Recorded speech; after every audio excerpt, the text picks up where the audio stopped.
കാലടി സർവകലാശാല വിവാദ സർക്കുലറിൽ മലക്കം മറിഞ്ഞ VC. ഗവർണർ ഉദ്ഘാടകനായ പരിപാടിയിൽ പങ്കെടുക്കുന്നവർക്ക് പെരുമാറ്റച്ചട്ടം അടിച്ചേൽപ്പിച്ച സംഭവത്തിൽ കർശന നിബന്ധനകളുള്ള വിവാദ സർക്കുലർ പിൻവലിച്ച് സർവകലാശാല പുതിയ കുറിപ്പിറക്കി. പുതിയ സർക്കുലറിൽ 3 നിർദ്ദേശങ്ങൾ മാത്രം.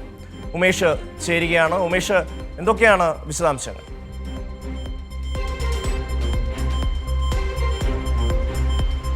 ഷമ്മി, നാളെയാണ് ഈ ഗവർണർ പങ്കെടുക്കുന്ന കാലടി സർവകലാശാലയിലെ പരിപാടി. ശ്രീശങ്കര ജയന്തി ആഘോഷം രാവിലെ 10:30-ക്കാണ് സർവകലാശാലയുടെ യൂട്ടിലിറ്റി ഹാളിൽ നടക്കാൻ പോകുന്നത്. ഈ ഗവർണർ എത്തുന്നതുമായി ബന്ധപ്പെട്ട് വളരെ വിചിത്രമായ കർശന നിബന്ധനകൾ അടിച്ചേൽപ്പിച്ചുകൊണ്ടായിരുന്നു VCയുടെ നിർദ്ദേശപ്രകാരം അസിസ്റ്റന്റ് രജിസ്ട്രാർ സർക്കുലർ പുറത്തിറക്കിയത്. ഇതിനു മുൻപ് പുറത്തിറക്കിയ സർക്കുലറിലെ നിർദ്ദേശപ്രകാരം രാവിലെ 10:30-ക്ക് മുമ്പ് എല്ലാവരും ഹാളിൽ വരണം. ഗവർണർ ഹാളിലേക്ക് എത്തിച്ചേരുന്നതിന് മുൻപ് തന്നെ എല്ലാവരും മൊബൈൽ ഫോണുകൾ സൈലൻറ്റ് മോഡിലാക്കണം. ഗവർണർ വേദിയിലേക്ക് എത്തുമ്പോൾ എല്ലാവരും എഴുന്നേറ്റ് നിന്ന് ആദരവ് പ്രകടിപ്പിക്കണം. പ്രസംഗത്തിലുടനീളം ഹാളിൽ പൂർണ്ണമായ ശാന്തത പാലിക്കണം. അനാവശ്യ ചലനങ്ങൾ പാടില്ല. ആംഗ്യങ്ങൾ കാണിക്കാൻ പാടില്ല. ഒപ്പം മൊബൈൽ ഫോണുകൾ സൈലൻ്റ് ആക്കണം.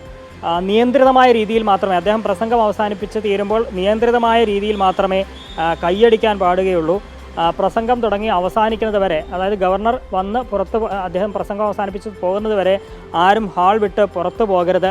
അങ്ങനെ ഉള്ള നിബന്ധനകൾ, കർശനമായ പെരുമാറ്റച്ചട്ടമാണ് ഈ അധ്യാപകർക്കും ജീവനക്കാർക്കും നേരെ സർവകലാശാല VCയുടെ നിർദ്ദേശപ്രകാരം രജിസ്ട്രാർ പുറത്തിറക്കിയ ഉത്തരവിലൂടെ അടിച്ചേൽപ്പിക്കാൻ ശ്രമിച്ചത്.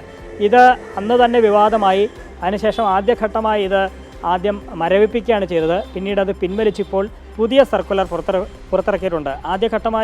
ആദ്യം പുറത്തിറക്കിയ സർക്കുലറിൽ 10 നിബന്ധനകളാണ് ഉണ്ടായിരുന്നെങ്കിൽ പുതിയ സർക്കുലറിൽ 3 നിർദ്ദേശങ്ങൾ മാത്രമാണുള്ളത്.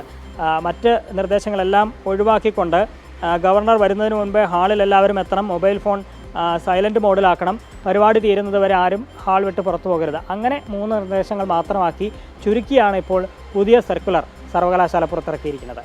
ഷമ്മി.